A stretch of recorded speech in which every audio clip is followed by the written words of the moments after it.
God of War's been in development for about 3 years, roughly. It's including a fairly lengthy pre-production cycle. And basically, it came from Dave Jaffe's head.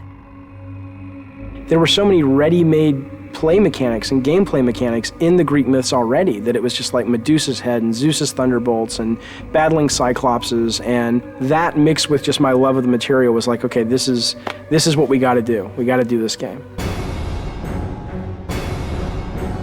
Dave Jaffe came up to me and goes, "What do you think about Greek mythology?" I was immediately intrigued by it. When they said, "Hey, we're thinking about Greek mythology for God of War," I was like, "Yeah, let's definitely do that." The creative director of the game, Dave Jaffe, definitely comes up with a lot of this kind of stuff, and he, likes to involve the team in the design. So he comes up with ideas. We sit around. He comes around, asks us his famous 1 to 10. What do you think about this idea? God of War is our attempt to really elevate the action-adventure genre to the next level. We wanted to bring combat, exploration, navigation, puzzle solving, all of sort of the classic elements of the genre, but we wanted to bring those to players in a fresh way, in a way that they haven't really seen before, and also at a scope and at a level and sort of this epic feel that they haven't really gotten before in a game. That's the whole idea behind God of War, is it's not just a game, it's an adventure like a movie.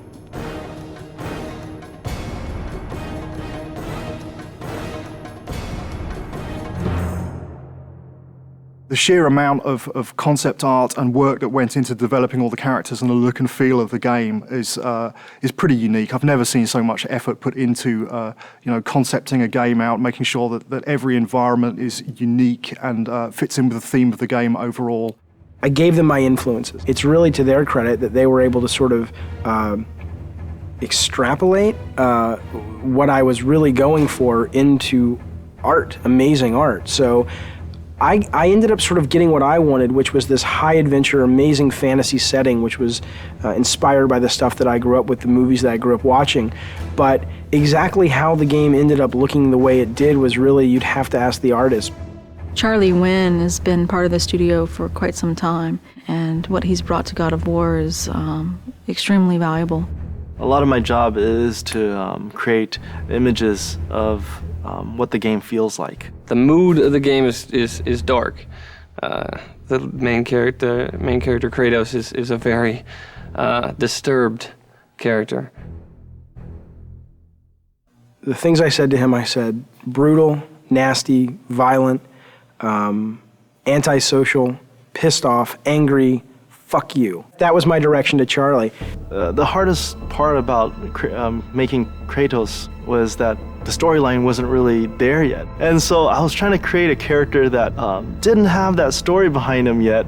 I just said, come into work and get angry and see what happens.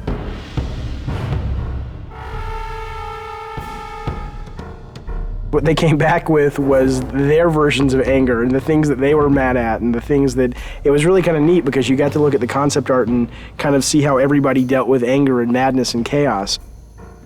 The solution was to sort of start stripping away everything. Every time we took away a piece of armor, every time we took away a helmet, a shield, we started seeing more of this animalistic side to this character. Once we got that, it was just an issue of whittling it down, from those 15 images, all of which felt the most brutal, and said, out of all these 15, that's the one.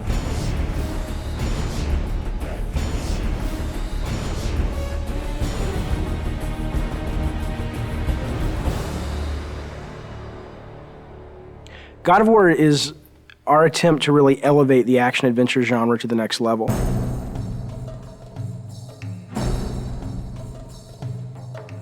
We're trying to do so much right now. We want to bring this, this experience to people, and we want it to be realistic. In order to do that, we have to push the PlayStation 2 as far as it possibly can go. We use a well-known art package called Maya to do almost everything in our game. When we first started the game, it was how do you create beautiful, lush environments that are high polygon count, high texture detailed, beautiful lighting, and just consistent through the game. Technologically, 4 or 5 years into a console, most of the big problems have been solved, so it's just a question of doing it better than everyone else. You first start with the sheet, and the sheet is also known as collision. That's the very bare bones minimum level of detail that the player actually interacts on. Any of these walls that the player can't go beyond. So this is the confines of the level. This is what, you know, what you're actually playing in, but that's not what you see. That's what the game's running in the background. If I turn the sheet off, now you can see there's actual artwork associated with that. Well, we definitely wanted to make the player feel like they were in ancient Greece. You know, it's to go from really dark, depressing feelings where you feel like, I just want to get out of here, to, you know, very bright, and you're in the desert, and it's you know, it's to make you feel like, wow, okay, it's a vast world. You know, it's really big world out there. God of War it's gonna look real, but it's also gonna have a take to it, you know, like a little bit of a fantasy twist, over the top, like blood and guts. I don't think that there's any other PlayStation game that achieves that that's out there.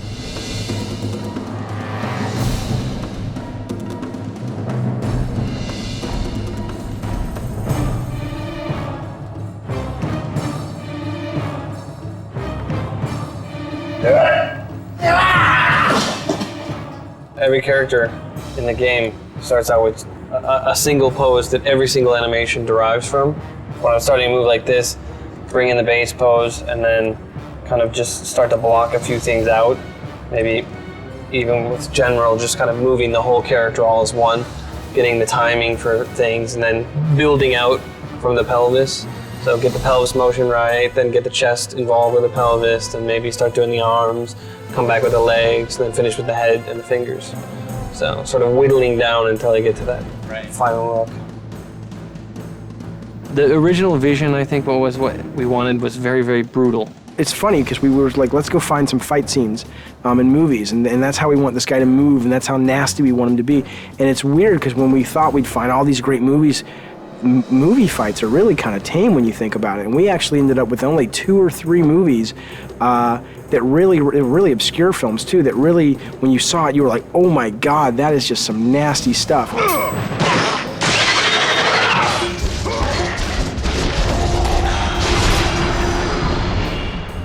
There's been quite a few gameplay design sessions or meetings with the animators where we get extremely we move around a lot.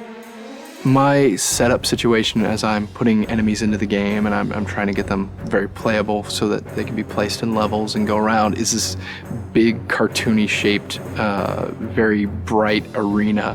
And it's just a big wide open space, and I put the guys in that, and I fight with them there, I tune them there, I set up all their moves and combos and their reactions. The Medusa head animation, ripping the head off the Medusa, very long development cycle for that one. It was redone several times. We obsessed over it. I pissed off everybody. The animations aren't brutal enough. The art's not brutal enough. There's not enough blood. I want this game to make players just go nuts and feel that sense of anger and chaos.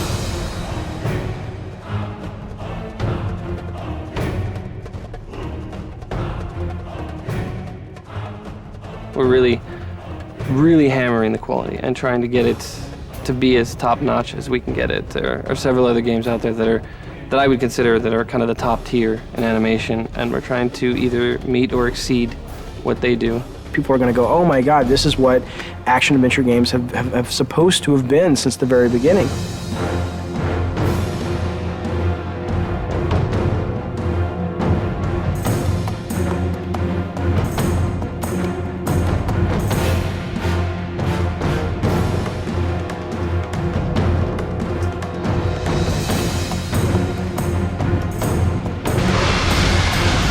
I always say this is the game I've been wanting to make since I was a little kid. God of War, from a production perspective, has been extremely challenging. There's a number of areas that, you know, we've really been pressed time, money, resources. Making the game was definitely a fight. Me and the team butted heads a lot, and there was this anger, I guess, that built up inside of me that I think I really transferred over to Kratos, and I look at Kratos now and it's like, that's me.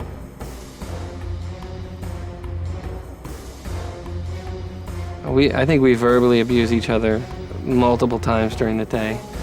It's one of those, it's a great high-low thing. We start out the day, we're really happy, and then throughout the day we get very upset with each other, and then happy with each other, and then upset, and hopefully we can leave when we're happy with each other, and then we come back and we're happy with each other again. I'm always the guy that the engineers want to strangle because I try to absolutely push this engine to the max. We've wanted to strangle each other at least once a week. The prospect of beating the shit out of other workers has occasionally arisen. We have not actually had any fist fights on the game yet. No, fist fights certainly aren't allowed in a professional environment. If we're going to get into a physical fight, it's going to happen in the next 3 months. We're going into the most stressful time of making a game, which is the alpha-beta process. Alpha. Alpha. Alpha. Alpha, baby. Alpha. So we're an hour from alpha. Nothing's tuned and nothing's finished. What I am is tired. Tired. Tired and more tired. This is what alpha is, right? All the pieces are there, but it doesn't play right yet, and it doesn't feel right yet, and... There are a couple of big bugs that people are working on. If we don't get them by 7, then we'll get them done by 8 or 9 or 10.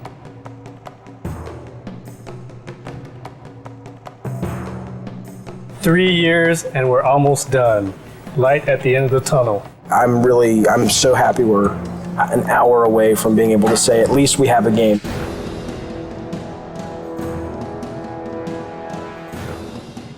Playtesting is fantastically important, and this is the first game that we've really gone to town on the playtesting while the game has been in development. We'll bring 5 or 6 people in from the local colleges, and we'll sit them down in front of the latest version of whatever level we've been building, and we'll watch them play it, and we'll notice all of the things that they don't do right, or all the times that they can't find the way to solve a puzzle because we've obviously not highlighted it well enough, or if they can't see the door in the background, then we'll add an extra light in so it's highlighted. It's really kind of like making it's like making a movie. At the beginning of the project, we decided we were going to build a playtesting room in our office, and that has proved to be a very good decision. There's our huge PlayStation booth. So good to be one of the big titles this year, so hopefully it'll get some attention that we think it deserves.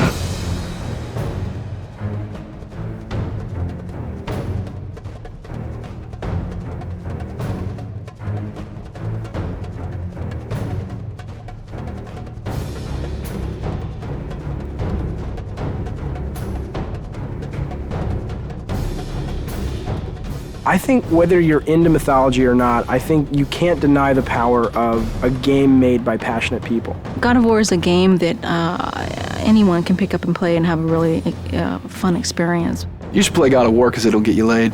This is the adventure that the back of the box has always promised you. God of War is fucking rad.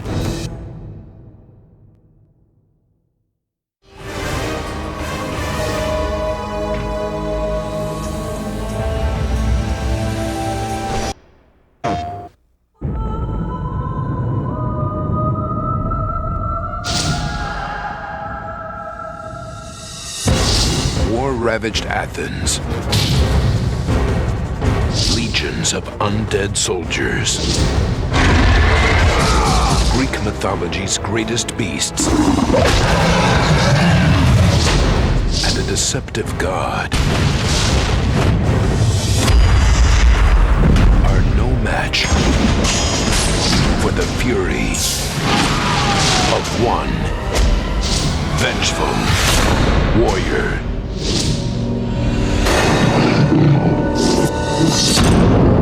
God of War.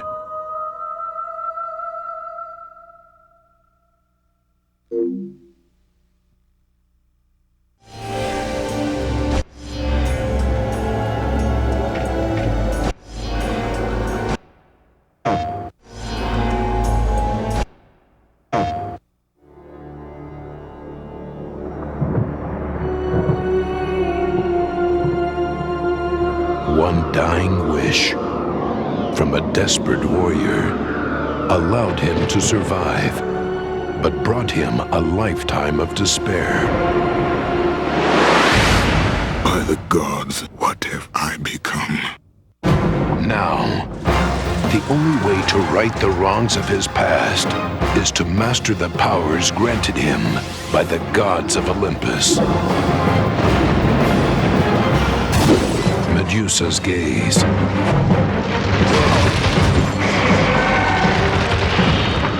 Zeus's fury. Army of Hades. Poseidon's rage. Blade of Artemis. The epic adventure of conquest.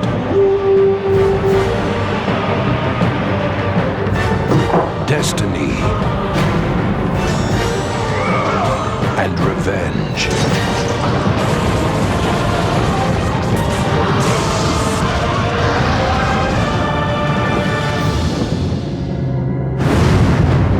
God of War.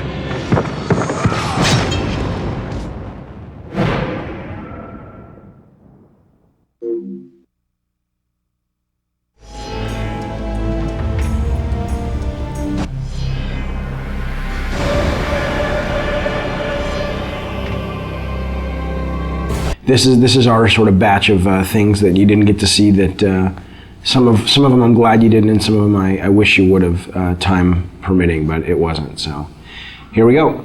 Okay, now this is actually this. Now this wasn't a deleted level. This was the prototype that the team put together. I don't even know what the date on this is, but 3 years ago, and it was really just to get the basic mechanics, not even tuned or anything, but you could run, you could swim, you could swing, and if you look at this level a little bit, you'll see we certainly didn't reuse any of the main art, but you'll see kind of like that shot there is sort of the precursor to some of the shots we have in the game. The rope swinging mechanic, and a lot of this, so you'll recognize if you've played the game and remembered the game, you'll recognize some of the level when you pull into Athens at first. This bottom section is based on that, and the whole cliffs that you climb here, we actually just sort of ripped these out directly from the demo and built the cliffs level, the cliffs of madness or the cliffs of insanity. I forget what we ended up calling it. God, it's amazing to see this little guy running around. He looks so not like Kratos. That guy there was the original Cyclops who's dying, who just never really looked like a Cyclops. He just looked like a big guy with a stick. And then this was the room, the only room that we built that was like the final room, and everything else was kind of rough. And I remember seeing this and going, everybody saw this and said, man, this looks awesome. And then we were like, yeah, but how in the hell are we gonna get, all the levels in the game looking as good as that? And I don't know if we ended up getting them all looking as good as that, but I think we came a lot closer than I thought we would. This level's pretty cool. This was our test level for the Icarus wing. So when Icarus, Icarus and Daedalus, the Icarus story where he flew too close to the sun with the wings that he had made, and the wax melted and he fell to his death. That was sort of the inspiration for the mechanic. And I still love this. I absolutely wish this had made it into the game.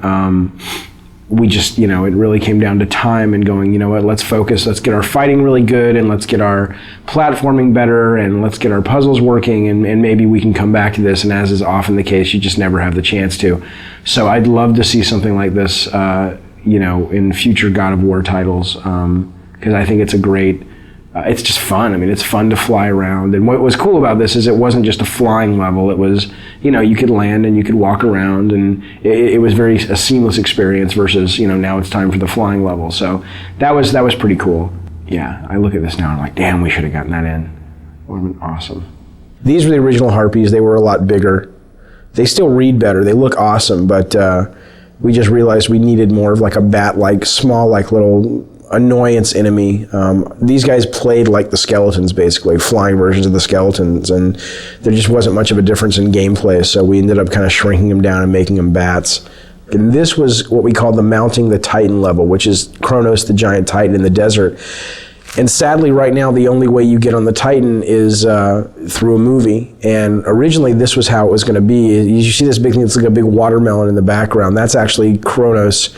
And Tobin, the designer, he's got him kind of moving towards the player, and those things that are falling are like mountains that are crumbling and stuff. So it's kind of like Kronos is rushing towards the player, crawling, and you're trying to run ahead of him in these platforming sections so that you can ultimately jump onto the structure that's on his back, and that'll lead you up to the temple. And I still love that idea. I really, really wish we could have done it. And it was just, we showed this to the tech guys, and we showed it to the artists, and they were just like, dude, that's going to take forever. This was the original boss. There was a boss that originally, look at that, that's awesome, that originally guarded Pandora's box. And again, we just didn't have time. And I know it's lame that that's the one thing I regret about the Pandora design, is that there are no bosses that guard the box. You have the Minotaur boss down below, and then we've got this conveyor belt section, and that's kind of it. And we just ran out of time. But this was originally pretty cool. It was, you know, you had this moving platform up above, you had this giant kind of harpy vulture in the center that was guarding the box. And she had these eggs scattered all around the level. And in order to sort of entice her to fly around, you'd have to go find her eggs and break the eggs. And you'd kind of take the little baby birds inside, and you'd kind of carry them around and use them as bait. And again, not only was it kind of a cool mechanic because you were slower as you carried these things around, but also I think it really helped with the character of Kratos. I mean, here he is, you know, cracking open eggs and ripping out little infant birds and using them for his own desires, and really pissing off this mama bird. I thought was pretty cool. So here's just another quick idea. These are just almost like little sketches for levels, you know, where you have a big open environment, and then you've got the walls come down and it becomes a maze, and you either do something and the walls come back up, or it's on a timer. I mean, we did tons of these things, you know, where I'd have an idea, or a designer would have an idea, and it was like, you know, try something like this. So this level is actually a level that we went so far as that we showed the press, we got it in magazines, and this was really a hard cut for us to make, and especially for me to make. I love the mechanic of it, and I love the platforming and the concept. And the concept was that you're riding this elevator, and you know, if you get knocked off, obviously you'll die. And if you get off the elevator, the idea was it was going to originally be being chased by this massive sandstorm. And the elevator was really the only thing. It was sort of a magical elevator that protected you from the sand. And if you got off the elevator would bypass you, and the sandstorm would engulf you and kill you. And the two things we didn't have time to do is we didn't have time to tune it, and we didn't have time to build the sandstorm. But what I loved was this whole idea of, you know, getting off the elevator and having to catch back up with it. So, you know, you'd have these little forks in the road, and either you'd be forced, like coming up, you'd be forced to get off the elevator, or you could choose different paths. And if you took one path, it was more combat heavy, one path was more platform heavy. And as you can see, I mean, we had this pretty much finished from a standpoint of the art and the setup, but we were missing the big sandstorm, and we were missing the tuning time to really make this fun, and so it ended up getting cut. This I love. This was great. This is great. I love this for the elevator. Now it gets smaller. I guess we talked about putting this in the actual, see, they suck. Whoever played this couldn't keep up with the elevator, but that was the whole idea, trying to keep up with the elevator. So it's tough. It's really tough when you have to cut ideas that you're really passionate about out of the game, but you do so you can make the other ideas that you do have in the game shine even brighter. So it's sort of a constant process, or it's a constant aspect of the process that's just a really tough thing that you go through, but I think it's worth it because it makes the overall product better.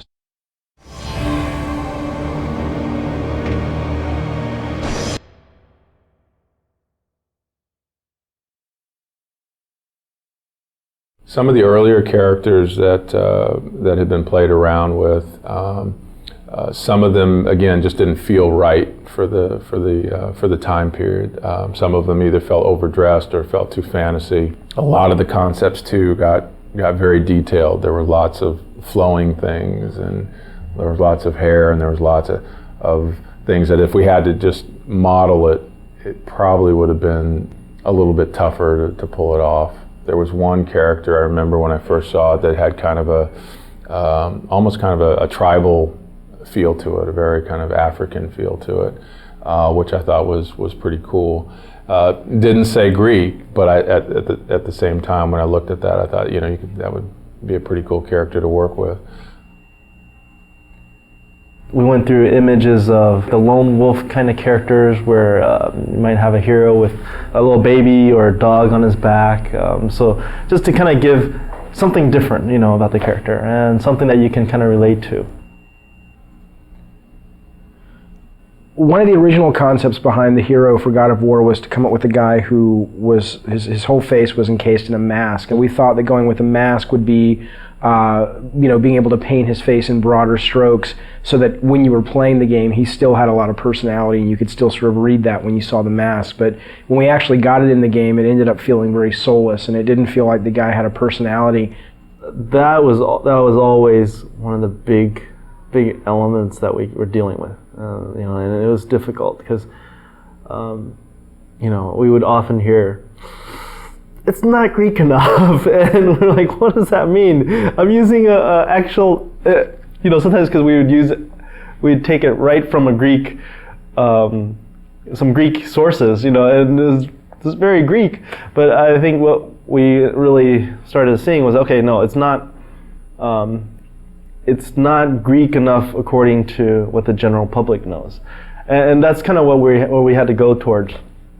These are again very traditional. Some of these were very traditional kind of Greek images, and again, the more traditional it got, the more armor we put on him, the more he lost his individualism. Every time we put something on, Dave felt like, he doesn't look brutal anymore. And we started realizing brutal also kind of related to the primal part of him, and so we did spend a lot of time going through that, but in the end we ended up still taking his clothes off, and that's what we went with. So when I first saw this from Charlie, it was the first time that I really saw the brutal nature and the violent nature and the sort of the animalistic quality that would really become the foundation for Kratos. And I think starting to see these images was just like sort of confirmation that this idea could really work, and instead of giving him a traditional sword, going with these sort of chain blades was going to be much more dynamic and fluid and really fun to play with.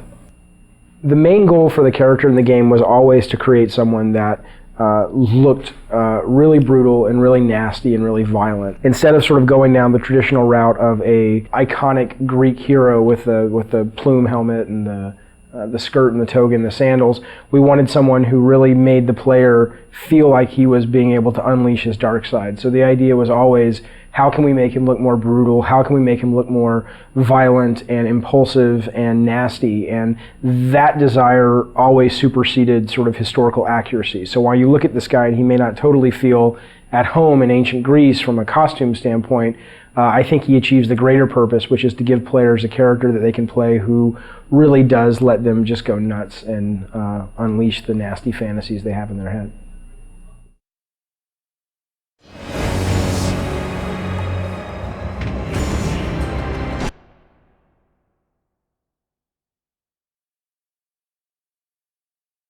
So the idea on the environments and trying to create a Greek world was trying to create a feeling that reminded you of Greece and that didn't feel too fantasy. So we were trying to walk that fine line between a fantasy game environment and a traditional Greek environment. And so part of it was again trying to get stuff that made it feel Greek, not Roman, but Greek. Okay, when we first start concepting out environments, it wasn't really defined as levels, We picked out the important locations such as Pandora and Athens and Hades, and all I knew is like the game should feel really big, which means there's no like cramped area. It's more like challenge against the god and like huge monsters. So the look of the environment should be like huge, So with each of the environments, what we tried to do was kind of move you through the world using color to kind of help move Dave's story along and kind of emphasize the emotional impact of what he was trying to, of the story he was trying to tell. But at the same time, if I've just come out of the ocean where I'm battling the Hydra, where we've got, in that case, there's more kind of greens and blues and things like that. I don't want to go into that same scenario color-wise again. It's like if I did the whole game in black and white, you get probably bored with it after a while. So one of the interesting aspects, especially in the Pandora section, was A lot of times you'll see multiple iterations on statues as well. And one of the reasons was that one of David's idea was he wanted those statues to come to life, whether it was Atlas or Poseidon rising out of the water. The things that were in that environment, the objects, the architecture, those types of things reflect what was going on, again, with David's story. So in Pandora, as an example, that whole sequence is about an architect who, in David's mind, is basically gone mad. And so the idea was the structures, the traps, the visual look of that should begin to reflect kind of a madman in some instances. I did that piece, even the level of the design wasn't solid yet. So, but my own interpretation, I was thinking it's like things are like there's no gravity, but at the same time things are like kind of shifting all the time, and there's infinite distance in the back. Things are flying, falling, exploding.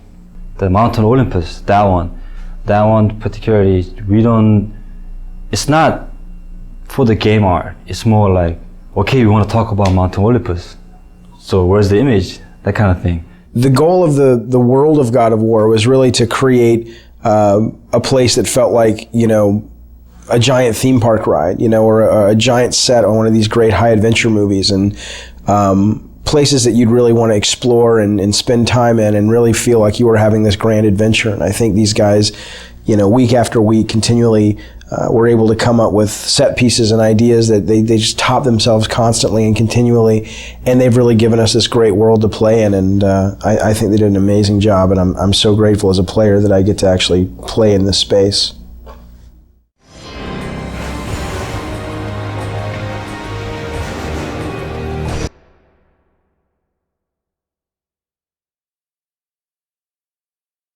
When it came to the characters and monsters and creatures that our hero is going to encounter, we're dealing with characters and creatures that everybody is familiar with. Medusas, Cyclops, centaurs, minotaurs. One of the things that we had to do with all the characters, and I think you'll see this as you look through the concept art, one of the things that was very important to me was that when somebody looked at any of our characters, that they knew what they were. So what we could do basically there, as long as the character was down on all fours and I had 3 heads, you probably would accept that character as a Cerberus. Whether it was a werewolf, whether it was a dinosaur, again, you would still accept that in our world and what we were doing in terms of building the mythology we were building, you would accept that.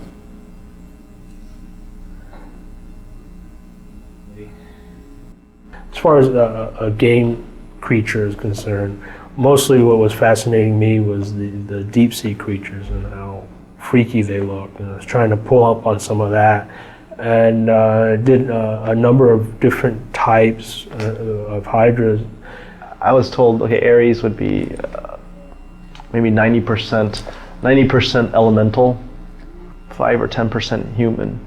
And so that's kind of what I was going for on these beginning ones. He's just pure power, almost like he's this unstoppable force. And then, Dave liked it.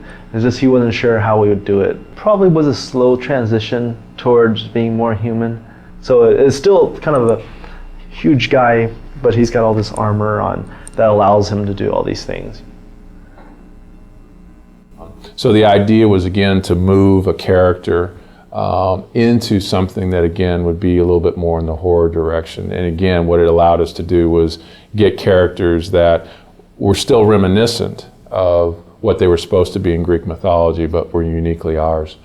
So once we started moving in that direction, again, it opened up a whole new kind of avenue of ways to explore those characters.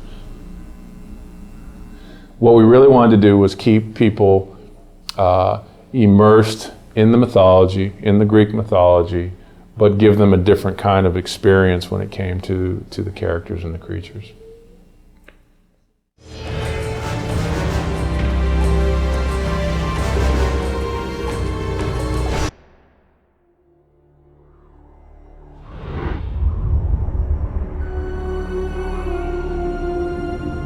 When men ask for the origin of Kratos, the true tale was never known. The truth is that Kratos, like all men, began life as a child. But childhood in ancient Sparta was a brutal existence. Children deemed fit and strong were trained to be warriors, the protectors of Sparta. The weaker children were caged, sent to the mountains to fend for themselves. They were not expected to survive. And while Kratos escaped the fate of the weaker children, his brother was not so lucky. The two, once inseparable, were now alone. Kratos would become legend, but the story of his brother has gone untold. A child left in the mountains, he had died years before. Coming of age in the underworld, he had but one desire: revenge against the brother who deserted him all those years ago.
Kratos had accomplished more than he'd ever dreamed possible. But he did not sit easily on his new throne. There was a secret in his past even he did not know. A secret he burned to uncover.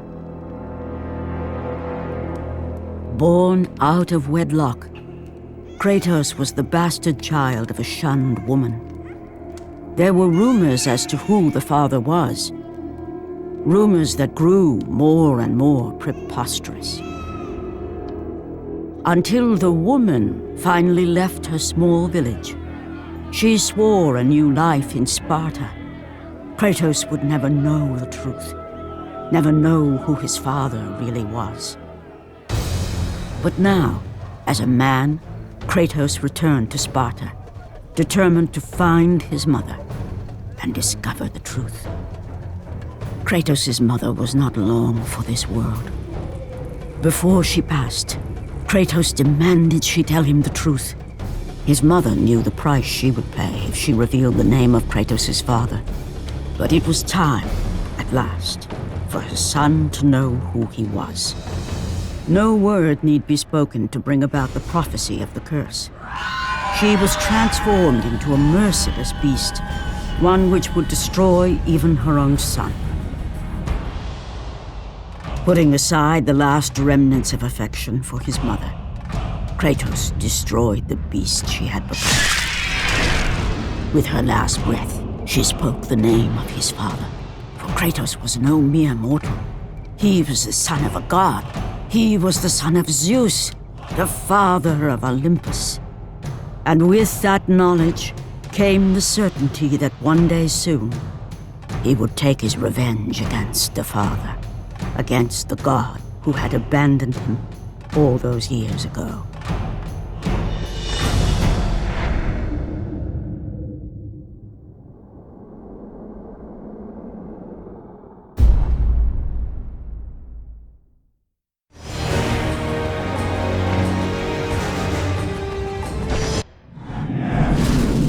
The tale of Pandora's box remains to this day. After the weapon was taken from the temple, the structure endured. Kronos the Titan lived another 1,000 years, wandering the desert. That was long ago. The temple has gone silent, and the beast who bore it for so long has died. Relics of a world long past. But all myths need not be from the ancient times. Today, a band of explorers will make their way inside the just-discovered structure and find for themselves the temple still holds many dangers and many secrets. Soon, as with all great myths, a new hero will emerge.